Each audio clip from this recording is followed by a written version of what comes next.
Terima kasih Anda masih bersama kami di Kompas Petang, saya Cynthia Rompas. Saudara, bertahun-tahun polemik tuduhan ijazah palsu Presiden ke-7 Republik Indonesia Joko Widodo akhirnya disikapi secara serius oleh Jokowi. Di sisi lain, pihak pelapor ijazah palsu Roy Suryo menyambut positif laporan Jokowi ke Polda Metro Jaya sebagai pintu masuk pembuktian palsu tidaknya ijazah tersebut.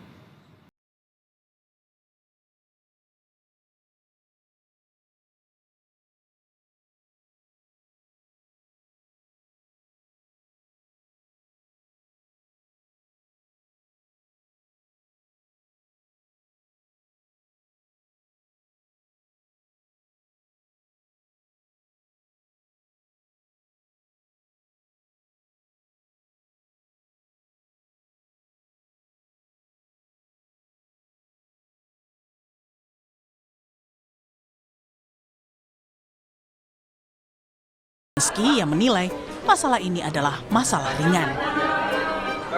Dulu kan masih menjabat, saya pikir sudah selesai. Ternyata masih berlarut-larut sehingga ya dibawa ke ranah hukum akan lebih baik sehingga sekali lagi nanti menjadi jelas dan gamblang. Upaya Jokowi melaporkan tudingan sejumlah pihak soal ijazah palsu miliknya disambut positif Roy Suryo yang merupakan satu dari 8 orang yang menuntut dilakukannya audit forensik ijazah Jokowi. Ini juga kebetulan Joko Widodo memberikan laporan langsung di Polda Metro Jaya. Itu bagus, berarti masuk tangkap. Berarti apa? Memang dia harus menunjukkan ijazahnya. Karena yang kita tuntut adalah ijazah yang disebut asli. Dan kalau nanti pemeriksaan itu ternyata di luar apa yang kita sajikan selama ini, ya kita siap adu. Tuduhan soal ijazah palsu Jokowi sudah mencuat sejak 2019 lalu dengan narasi Jokowi menggunakan ijazah SMA palsu ketika mendaftar sebagai calon presiden. Kemudian di tahun 2022, lagi-lagi sangkaan ijazah palsu Jokowi bergulir usai dilayangkannya gugatan Egy Sujana ke Pengadilan Negeri Jakarta Pusat. Hasilnya, majelis hakim memutuskan ijazah palsu itu tidak benar. Sekarang ada gugatan anyar yang diajukan pengacara asal Solo Muhammad Taufik. Ia menggugat ijazah Jokowi ke Pengadilan Negeri Solo. Dari temuannya, ia sanksi Jokowi bersekolah di SMA Negeri 6. Sebab menurut klaimnya, ijazah Jokowi bukan dari sekolah tersebut, melainkan Sekolah Menengah Pembangunan Persiapan atau SMPP. Peneliti politik bidang riset dan inovasi nasional menilai isu ijazah Jokowi lebih dilatar belakangi motif politik ketimbang benar-benar untuk mengklarifikasinya. Jadi memang saya pikir ini bukan semata-mata urusan yang itu lebih pada legal formal, tapi lebih pada ada motif-motif politik tertentu yang mengakibatkan isu ini dipelihara dari tiap tahunnya, seperti itu. Sebelumnya, Universitas Gadjah Mada sudah menegaskan memiliki dokumen dan bukti-bukti yang menunjukkan Jokowi memang pernah berkuliah dan lulus secara sah. Tim Liputan, Kompas TV. Lebih lengkap soal tudingan ijazah palsu Jokowi yang kini sudah dilaporkan ke Polda Metro Jaya. Kita bahas bersama kuasa hukum Jokowi, sudah ada Yakub Hasibuan, lalu ada ahli digital forensik yang kini berstatus sebagai pihak terlapor, Rismon Sianipar, serta ahli hukum pidana Albert Aris. Selamat petang Bang Albert, Bang Yakub. Bang Rismon, terima kasih sudah bergabung bersama kami di Kompas Petang. Saya langsung ke Bang Yakub. Ini tudingan ijazah palsu Jokowi sudah berembus sejak 2019. Lalu tadi apa saja yang dibawa dan yang ditunjukkan ke pihak kepolisian? Dan mengapa laporannya baru kali ini? Ya, Mbak Cynthia. Tentunya tadi Pak Jokowi melakukan pengaduan atau pelaporan terhadap peristiwa-peristiwa yang diduga merupakan tindak pidana terkait dengan adanya tuduhan mengenai Pak Jokowi menggunakan atau memiliki ijazah palsu. Pak Jokowi tadi juga membawa langsung ijazah beliau dari SD hingga SMP, SMA hingga kuliah. Dan beliau pun nanti kalau ternyata masih dibutuhkan lagi, beliau sampaikan bersedia untuk membawa lagi jika masih diperlukan dalam proses penyelidikan maupun penyidikan nanti. Nah, Mbak Cynthia tadi bertanya, kenapa baru sekarang? Nah itulah, selama ini Pak Jokowi diam, karena mungkin beliau secara psikologis ketika beliau masih merupakan Presiden Republik Indonesia, beliau mungkin sadar bahwa ya mungkin ada orang yang mencoba-coba untuk mau membangun narasi-narasi. Walaupun kembali lagi, di sini saya sampaikan, walaupun hal-hal tersebut mungkin tidak dibenarkan juga secara hukum. Kalau memang hal tersebut sudah dapat dikategorikan atau diduga sebagai tindakan pidana, yaitu pencemaran nama baik ataupun fitnah. Tapi ya tentunya kita harus mengerti pertimbangan-pertimbangan banyak sekali, pertimbangan psikologis dan juga pertimbangan yang logis juga tentunya. Kenapa sekarang? Karena sekarang perkembangannya sudah sangat ada kegaduhan yang dilihat di masyarakat, sudah mulai tidak terkontrol, sehingga perlu ada yang diluruskan. Bahwa, jadi saya juga mau mengkonfirmasi nih Bang Yakub, Bang Rismon Sianipar termasuk salah satu terlapor? Kami konfirmasi? Nanti biar penyidik lah yang akan dapat menjelaskan. Oke, saya langsung ke Bang Rismon. Bang Rismon, betul Anda sebagai pihak terlapor, bagaimana respon Anda sebagai pihak terlapor terkait dengan laporan ini? Ya, mungkin tadi disebutkan ya oleh Yakub Hasibuan, ada apa namanya, RS katanya, 2 kali RS berarti itu saya ya, Rismon Sianipar. Tanggapan saya, Bu. Respon Anda? Oh, respon saya ya silakan saja ya, itu sangat baik ya, sangat baik. Kita akan selesaikan secara ilmiah dan kita akan buktikan apakah penyidik mampu untuk merekonstruksi lembar pengesahan dari skripsi Pak Joko Widodo yang sangat jauh teknologinya dari tahun 1985. Jadi di sini akan kita challenge apakah penyidik mampu merekonstruksi lembar pengesahan skripsi Joko Widodo sesuai dengan tahun 1985. Kalau itu tidak bisa dilakukan, maka penyidik tidak bisa menyalahkan atau mengatakan kajian saya salah. Karena saya berdasarkan basis ilmiah, string matching, dan font identification dari lembar pengesahan skripsi Pak Joko Widodo yang saya foto sendiri pada saat kunjungan saya ke perpustakaan Fakultas Perpustakaan Fakultas Kehutanan UGM pada Maret 2025.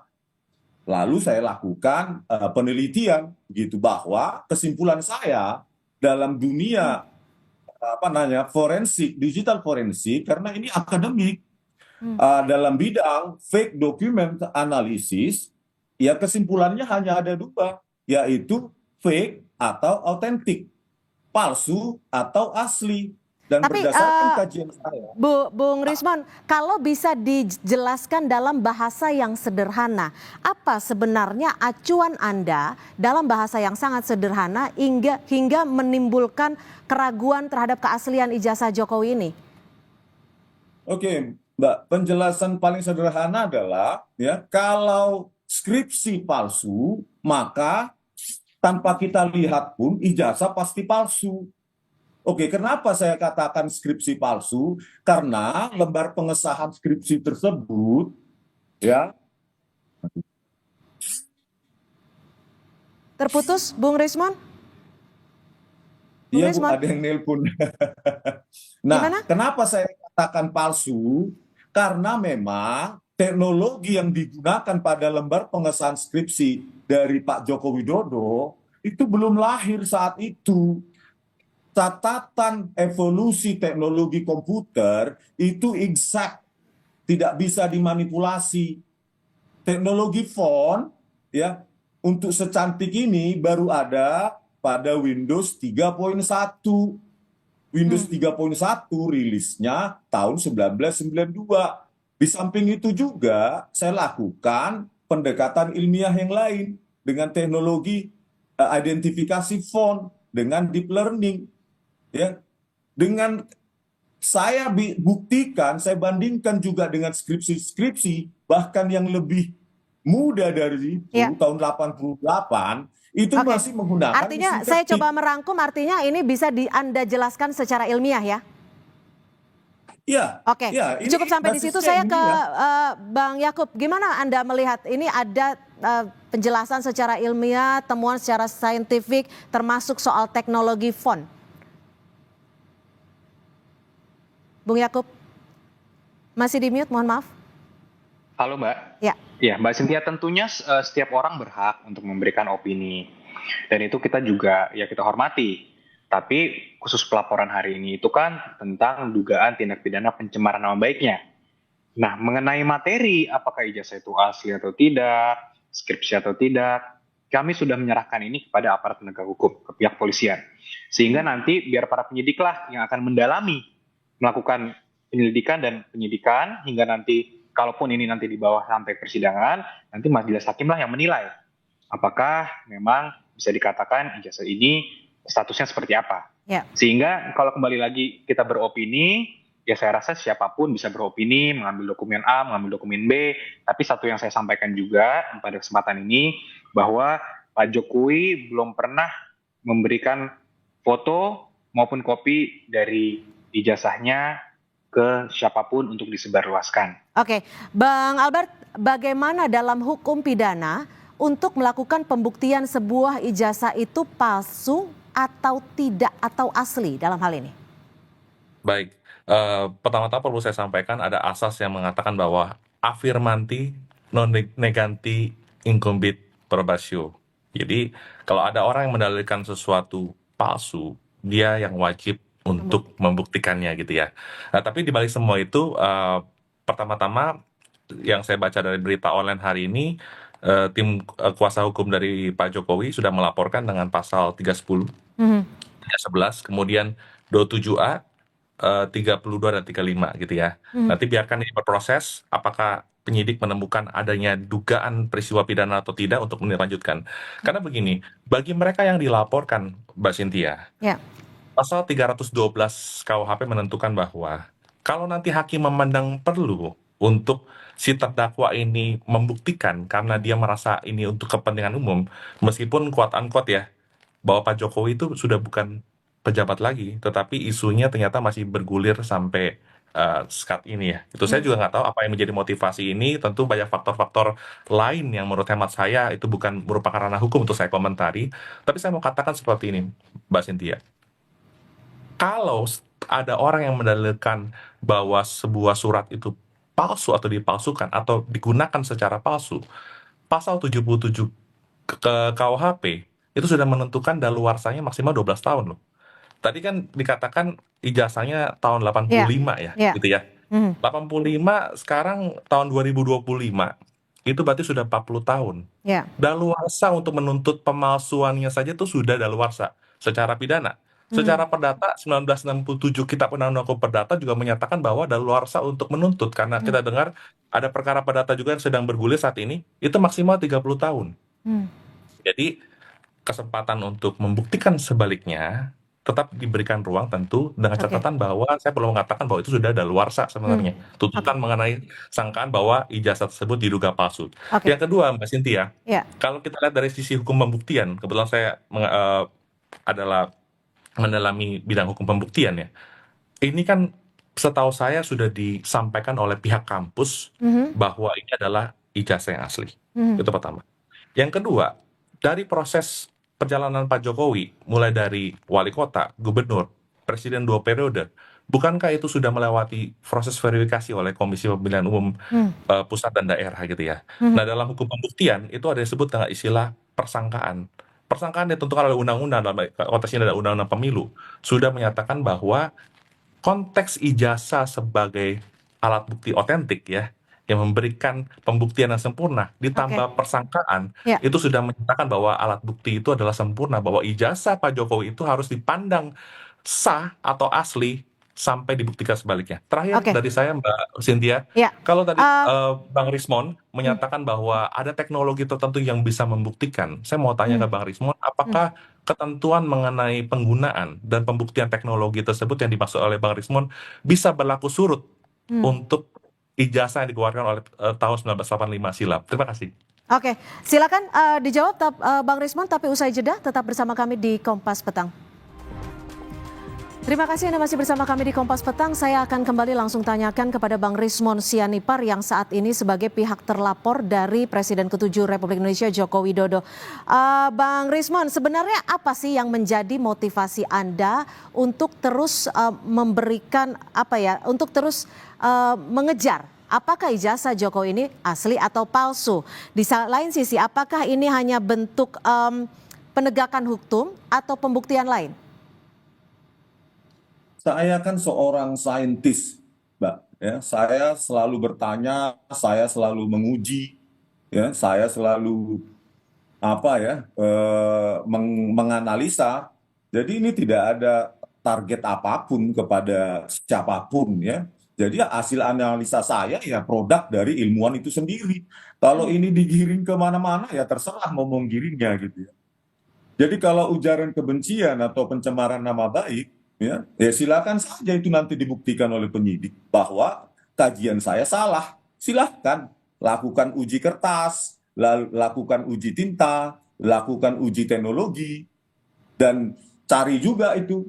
Karena seseorang menjadi sarjana UGM itu tidak mungkin tanpa KKN, kuliah kerja nyata. Ketika tanggal 15 April 2025, kedua wakil rektor yang hadir pun masih belum punya data KKN dari Joko Widodo, masih dicari katanya. Silakan saja penyidik gitu loh. Mari kita berdebat, mari kita saling membuktikan. Saya juga akan membuktikan bahwa itu produk dari jauh setelah 1985. Silahkan penyidik membuktikan sebaliknya. Gitu. Itu baru fair. Bu, ya silakan. Nah itu baru fair gitu loh. Jadi kalau ingin membuktikan bahwa saya salah, silahkan gitu. Jadi Anda siap ya jika akan dilaporkan. nanti diminta bukti-bukti apa, baik itu secara ilmiah, kalau Anda menyebutnya ini sudah terbukti secara saintifik, Anda siap menyiapkan bukti-bukti tersebut?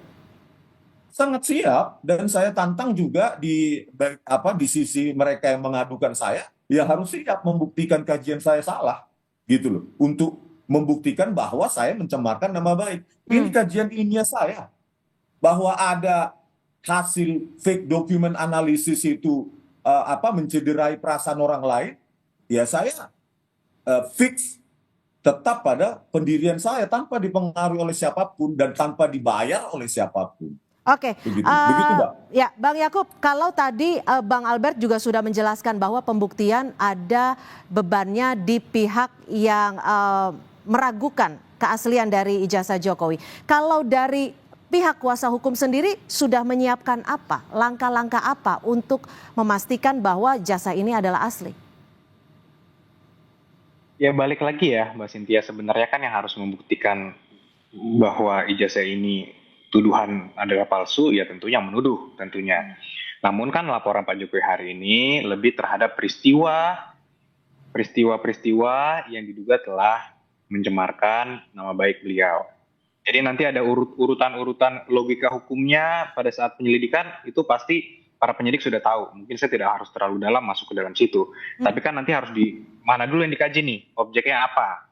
Untuk bisa dibilang mencemarkan harus dikaji dulu bahwa beritanya memang tidak benar. Sehingga berita yang tidak benar, berarti apa aja yang harus dikaji dulu, barang-barangnya, barang-barang buktinya seperti apa. Nah itu tentunya nanti berproses. Oleh karena itu, kami sudah menyerahkan ini ke pihak yang berwenang melalui jalur hukum yang disediakan oleh hukum juga. Oleh karena itu, kami menghormati dan kami menunggu nih. Dan kami mempercayakan semuanya kepada penyidik juga. Dan kami siap untuk mempertanggungjawabkan dan juga ketika dibutuhkan apapun, kami siap untuk tentunya memberikan apapun yang dibutuhkan oleh penyidik, apapun keterangan ataupun dokumen apapun. Ya, Bang Albert, kalau Anda tadi menyebutkan bahwa ini sudah berlangsung lama, sudah daluarsa. Lalu bagaimana dengan kelanjutan kasus ini? Apakah masih bisa dilanjutkan atau seperti apa nanti ke depannya? Iya, Mbak Cynthia, kita perlu membedakan dengan tegas ya persoalan adanya pihak-pihak tertentu yang meragukan atau bahkan menuduh ijazah Pak Jokowi adalah palsu, dan isu bahwa hari ini Pak Jokowi menggunakan haknya sebagai warga negara untuk membuat pengaduan dan laporan ya. Pengaduan itu 311 dan pasal 27, laporannya itu adalah 32 dan 35 Undang-Undang ITE. Ya kan? Nah, saya menduga-duga ini, Mbak Cynthia, kenapa sih sampai menggunakan pasal 311, yang menurut Ya. hemat saya kuasa hukumnya juga harus menambahkan pasal 45 ayat 2 dan 4 Undang-Undang ITE, Undang-Undang Nomor 1 Tahun 2024, karena itu adalah fitnah secara elektronik gitu ya. Nah, mengapa saya perlu menyampaikan hal ini? Berarti karena kan pilihan yang diambil Pak Jokowi ini adalah suatu last resort. Kenapa last resort? Dia sudah tidak menjabat lagi sebagai presiden, tapi isunya masih bergulir terus. Tentu kan ini bicara tentang harkat dan martabat dia sebagai seorang pribadi, sebagai seorang warga negara yang harus dia perjuangkan. Beda loh, Mbak Cynthia, kalau waktu presiden dia membuat laporan seperti yang pernah terjadi di masa lalu, bukan Pak Jokowi tentunya, ya kan, dengan saat ini dia sebagai seorang warga negara. Oke. Kalau dia dulu mengadukan sebagai kapasitasnya masih sebagai presiden, tentu akan ada banyak tuduhan bahwa Pak Jokowi mengerahkan segala sumber daya yang ada, bawahan-bawahannya untuk memproses pengaduan atau laporannya. Tapi saat ini, ketika dia sebagai warga negara menggunakan haknya untuk membuat laporan pengaduan, nanti ini bicara Oke. tentang proses pembuktian. Ya. Nah, satu lagi Mbak Cynthia, hal terpenting dari pasal 310 dan 311 adalah gini, kalau ada orang yang menuduhkan suatu hal untuk diketahui umum bahwa dalamnya adalah ijazah Pak Jokowi palsu, Oke. maka ketika nama orang itu merasa dicemarkan, dia punya hak untuk mengadukan hal tersebut dan nanti proses pembuktiannya diberikan kesempatan oleh hakim nanti. Kalau pihak Ya. terdakwa ini mau membuktikan sebaliknya atas nama kepentingan umum dan sebagainya, itu silakan dibuktikan. Tapi kalau tidak bisa dibuktikan, saya mau ingatkan sore hari ini, mohon izin Bang Rismon yang saya hormati, itu bisa menjadi fitnah yang ancaman pidananya jauh lebih berat daripada pasal pencemaran nama baik. Terima kasih. Baik, terima kasih Bang Albert Aris, ahli hukum pidana, dan juga terima kasih Bang Rismon Sianipar dan Bang Yakub Hasibuan. Terima kasih, selamat sore.